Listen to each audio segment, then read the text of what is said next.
আকাশবাণী কলকাতা স্থানীয় সংবাদ পড়ছি নমামি বসুরুদ্র। লোকসভা ভোট অবাধ এবং শান্তিপূর্ণ করতে রাজ্যে সব বুথেই ওয়েবকাস্টিং করা নিয়ে আলোচনা করতে নির্বাচন কমিশন আজ বৈঠক করছে। রাজ্যের মুখ্য নির্বাচনী আধিকারিক সহ কমিশনের কর্তারা সব জেলার জেলা নির্বাচনী আধিকারিক এবং কৃত্রিম বুদ্ধিমত্তা নিয়ে কাজ করা কয়েকটি সংস্থার সঙ্গে ভিডিও কনফারেন্সের মাধ্যমে কথা বলছেন। সেখানে ভোটের দিনগুলিতে ওয়েবকাস্টিংকে সম্পূর্ণ নিখুঁতভাবে পরিচালনা করতে প্রয়োজনীয় পদক্ষেপ নিয়ে আলোচনা হচ্ছে বলে জানা গেছে। প্রত্যন্ত এলাকায় নেটওয়ার্কের সমস্যা মোকাবিলা করে ওয়েবকাস্টিং নিখুঁত করতে কৃত্রিম বুদ্ধিমত্তা প্রযুক্তি বা এআই ব্যবহার করা হবে বলে নির্বাচন কমিশন ইতিমধ্যেই সিদ্ধান্ত নিয়েছে। উল্লেখ্য 2021 সালে পশ্চিমবঙ্গের বিধানসভা নির্বাচনের সময় মাত্র 50.31% বুথে এই ব্যবস্থা ছিল। এবার সেটাই বাড়িয়ে 100% করা হলো। এদিকে আসন্ন লোকসভা নির্বাচনে রাজ্যের জন্য নির্বাচন কমিশন কর্তৃক নিযুক্ত বিশেষ সাধারণ পর্যবেক্ষক অলোক সিনহা বৈঠকে বসেছেন। মুখ্য নির্বাচনী আধিকারিক আরিজ আফতাব সহ বৈঠকে অন্যান্য আধিকারিকরা উপস্থিত রয়েছেন বলে জানা গেছে। পশ্চিমবঙ্গের জন্য নিযুক্ত বিশেষ পুলিশ পর্যবেক্ষক অনিল কুমার শর্মা আজ সন্ধ্যায় কলকাতা আসছেন। বিমানবন্দর থেকে তিনি সোজা যাবেন বিএসএফ এর গেস্ট হাউসে। আগামীকাল বেলা 12টায় বিশেষ সাধারণ পর্যবেক্ষক অলোক সিনহা এবং পুলিশ পর্যবেক্ষক অনিল কুমার শর্মার সঙ্গে রাজ্যের মুখ্য নির্বাচনী আধিকারিক আরিজ আফতাবের বৈঠক হবে। মূলত প্রথম পর্যায়ে ভোটের নিরাপত্তা বাহিনী মোতায়েন নিয়ে বৈঠকে আলোচনা হওয়ার কথা।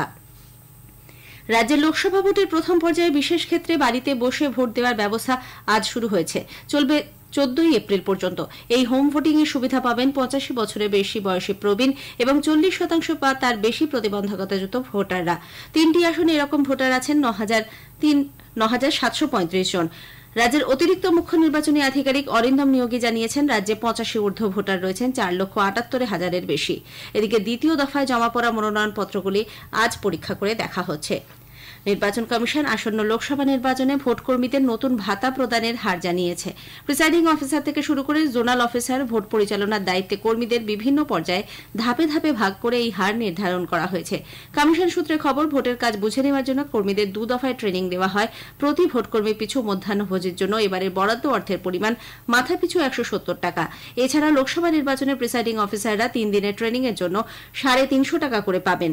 কমিশনের তরফে জানানো হয়েছে, পোল ডিউটিতে যে সকল প্রিসাইডিং অফিসাররা যুক্ত থাকবেন তারা মোবাইল রিচার্জের জন্য পাবেন 50 টাকা করে। প্রথম দফার ভোট এগিয়ে আসার সঙ্গে সঙ্গেই জমে উঠেছে নির্বাচনী প্রচার।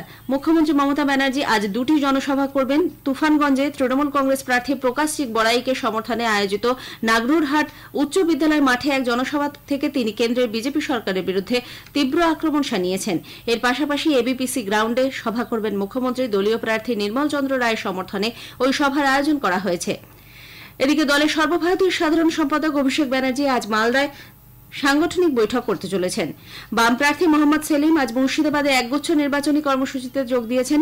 দমদম লোকসভা কেন্দ্রের বাম প্রার্থী ড সুজন চক্রবর্তীও উত্তর 24 পরগনা সোদপুরে পদযাত্রা করবেন। অন্যান্য বিভিন্ন দলের প্রার্থীরাও তাদের নিজ নিজ কর্মসূচিতে যোগ দিয়েছেন। রাজ্যপাল সিভি আনন্দ বোসের রিপোর্ট কার্ডের প্রেক্ষিতে রাজ্যপালের এখতিয়ারের বিষয়টি স্মরণ করে দিয়ে রাজ্য সরকার তার জবাব দিয়েছে। রাজ্যের তরফে রাজভবনকে পাঠানো চিঠিতে আজ বিশ্ববিদ্যালয়ের অস্থায়ী উপাচার্য নিয়োগের মাধ্যমে রাজ্যপাল রাজ্য সরকারের ক্ষমতা খর্ব করতে চাইছেন বলে উল্লেখ করা হয়েছে। বিচারাধীন বিষয় নিয়ে রাজ্যপাল ধৈর্য রাখতে পারছেন না বলে জানিয়ে উপাচার্য নিয়োগ নিয়ে চিঠিতে সুপ্রিম কোর্টের পর্যবেক্ষণের প্রসঙ্গ তুলে ধরা হয়েছে। উত্তরবঙ্গে গত রবিবারের বিধ্বংসী ঝড়ে ক্ষতিগ্রস্তদের আর্থিক সাহায্য দেওয়ার জন্য অনুমতি চেয়ে নির্বাচন কমিশনকে চিঠি দিয়েছে রাজ্য সরকার। মুখ্য সচিব ভগবতী প্রসাদ গোপালিক ওই চিঠিতে জানিয়েছেন, শুধু জলপাইগুড়িতেই কম বেশি ক্ষতিগ্রস্ত হয়েছে প্রায় 5,500 ঘরবাড়ি। ঝড়ে লন্ডভন্ড ময়নাগুড়ির পুঁটিমারির মথুরামোহন এলাকায় অস্থায়ী শৌচাগারের অভাবে সবচেয়ে বেশি সমস্যায় পড়েছেন মহিলারা। শিশুদের খাবার মিলছে না বলে জানিয়েছেন অনেকেই। বিপর্যস্ত এলাকার মানুষজন তাদের দুর্দশার কথা জানালেন আমাদের জেলা সংবাদদাতা চন্দনা চৌধুরীকে।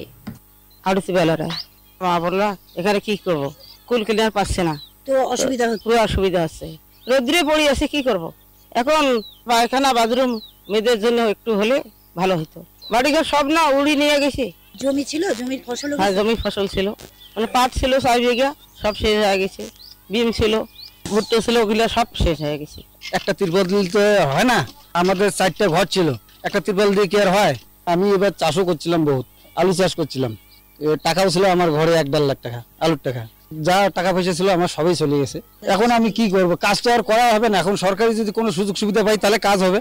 আমার নাম জয়দেব রায়। তীব্র গরমে নাজেহাল বঙ্গবাসী। আবহাওয়া দপ্তর আগামী 6 তারিখ পর্যন্ত পুরুলিয়া, বাঁকুড়া, 2 মেদিনীপুর সহ দক্ষিণবঙ্গের প্রায় সব জেলাতেই তাপপ্রবাহের সতর্কতা জারি করেছে। এই পরিস্থিতিতে পেশাগত কারণে যাদের বাইরে বেরোতেই হয় তাদের জন্য বিশেষ পরামর্শ দিয়েছেন বিশিষ্ট জনস্বাস্থ্য বিশেষজ্ঞ ডক্টর কাজল কৃষ্ণ বণিক। আকাশবাণীকে তিনি বলেন, যারা অনেকক্ষণ একটানা প্রখর রোদে থাকেন তাদের মধ্যে হিটস্ট্রোক বেশি হয়। সেই পর্যায়ে যাতে না আসে তার জন্য আমাদের বারবার ঠান্ডা জলে শরীর মুছে নেওয়ার ব্যবস্থা করতে হবে। একটানা বেশিক্ষণ দাঁড়িয়ে থেকে প্রখর রোদে কাজ না করে মাঝে মাঝে বিরতি নিন।